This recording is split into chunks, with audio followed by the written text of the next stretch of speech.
టెట్‌కి prepare అయ్యేటి వాళ్ళకి కొన్ని important publications అయితే చెప్తాను. ఒక్కొక్కరు ఒక్కొక్క టైప్ ఆఫ్ పబ్లికేషన్ వాడతారు. నేను ఇన్‌స్టాగ్రామ్‌లో చూసినవి అండ్ అలాగే యూట్యూబ్‌లో చూసిన కొన్ని ఛానల్స్ నాకు హెల్ప్ అయినవి నేను పోస్ట్ చేస్తానిప్పుడు. సో, ఫస్ట్ ఆఫ్ ఆల్ నేను ఫస్ట్ టైమ్ టెట్‌కి ప్రిపేర్ అయినప్పుడు నేను యూజ్ చేసిన publications Shri Anu publications. English medium నేను యూజ్ చేసింది. సో, బేసికల్ ఇంగ్లీష్ మీడియం కాబట్టి నాకు ఇంగ్లీష్ మీడియం మెటీరియల్ చాలా బాగా హెల్ప్ అయింది. నేను కంప్లీట్‌గా రివిజన్ చేయలేదు. అది నా ఫాల్టే. సో, రివిజన్ చేస్తే శ్రీ అను పబ్లికేషన్స్ మంచిగుంటది. నెక్స్ట్ కొంతమంది విన్నర్స్ పబ్లికేషన్ గూడా వాడిండ్రు చాలామంది. విన్నర్ పబ్లికేషన్ గూడా బావుంటదంట. నేను కరెంట్ అఫైర్స్‌కి యూజ్ చేసిన. ఎందుకంటే కొంచెం షార్ట్‌గా రాస్తారు బావుంటదని. అండ్ ఇట్లా న్యూస్ ఆర్టికల్స్ గూడా వస్తాయి గదా! సో, అట్లా చూసిన డీఎస్‌సీకి గూడా ప్రిపేర్ అయితది అన్నట్టు. ఓకే. హెల్ప్ అయింది. బట్ నేనైతే అను పబ్లికేషన్సే యూజ్ చేసిన. మ్యాథ్స్ మెథడ్‌కి గూడా అను పబ్లికేషన్సే వాడిన.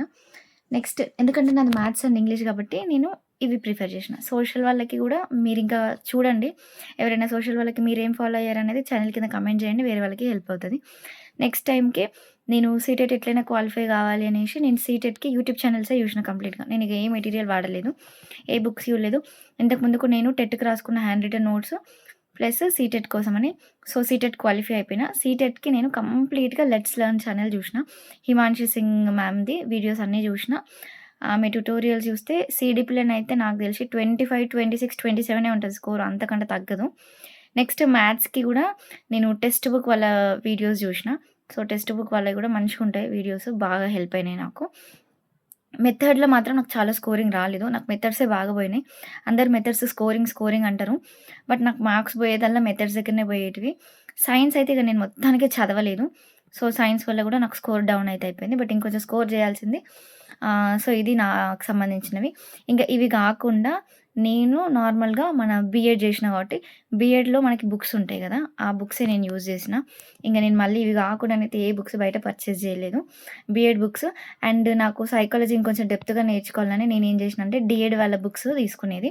డీఎడ్ వాళ్ళ పీడిఎఫ్స్, డీఎడ్ రిలేటెడ్ యూట్యూబ్‌లో ట్యుటోరియల్స్ చూసేది. డీఎడ్ ఎందుకు బీఎడ్ వాళ్ళకి అంటే, డీఎడ్‌లో కొంచెం డెప్త్ ఉంటదని నాకనిపించింది ఎందుకో. ఎందుకంటే వాళ్ళ మెథడ్ గానీ, వాళ్ళ సైకాలజీ సబ్జెక్ట్ గానీ నాకు అట్లా అనిపించింది. సో, నేను సరే నేర్చుకుంటే చదువు ఎక్కడికైతే పోదు. మనం నేర్చుకున్నది ఎప్పుడో ఒక దగ్గర యూజ్ అయితది. ఎక్కడ వేస్ట్ అయితే గాదు అనేసి నేను డీఎడ్ బుక్స్ గూడా చదివిన. సో, మెథడ్ కోసం మాత్రమే. మళ్ళీ అన్నింటికి గాదు. ఓన్లీ మెథడ్స్‌కి మాత్రమే చదివిన. అవి గూడా నాకు బాగా హెల్ప్ అయినాయి. నెక్స్ట్ ఫర్దర్‌గా మీరు ఎస్సీఆర్‌టీకి సంబంధించిన మెటీరియల్ గూడా చూడండి. మీకు ఇన్ కేస్ హెల్ప్ అయితది అనుకుంటే మీరు అవి గూడా ఫాలో అయిపోండి. డీఎస్సీకి ఇగ నేను డీఎస్సీకి సరిగ్గా ప్రిపరేషన్ చేయలేదు. సో, అందుకోసమని వాటి గురించి చేయట్లేదు. బట్ నాకు టెట్‌కి నేనిప్పుడు చెప్పిన పబ్లికేషన్స్ డెఫినైట్‌లీ మీకు హెల్ప్ అయితాయి. సో, చూడండి. అండ్ ఇంకొకటి మనకిప్పుడు బుక్ ఫేర్ గూడా ఉంటుంది కాబట్టి బుక్ ఫేర్‌లో బుక్స్ పర్చేస్ చేయండి. కొంచెం తక్కువ కాస్ట్‌కే ఇస్తారు. లేదంటే ఆబ్వియస్‌లీ మనం బుక్స్ కావాలనుకుంటే వెళ్ళేది కోటి. కోటిలో గూడా చాలా బుక్స్ స్టోర్స్ ఉంటాయి. అక్కడ గూడా మీరు వెళ్లి పర్చేస్ చేయొచ్చు. నేను ఇంకేదైనా మీకు బుక్స్ కావాలి అనుకుంటే ఇంకేదైనా మెథడ్స్ అంటే నా ఫ్రెండ్స్ గానీ, నాకు తెలిసిన వాళ్ళలో ఎవరైనా కనుక్కొనైనా సరే మీకు పోస్ట్ చేస్తాను. Thank you.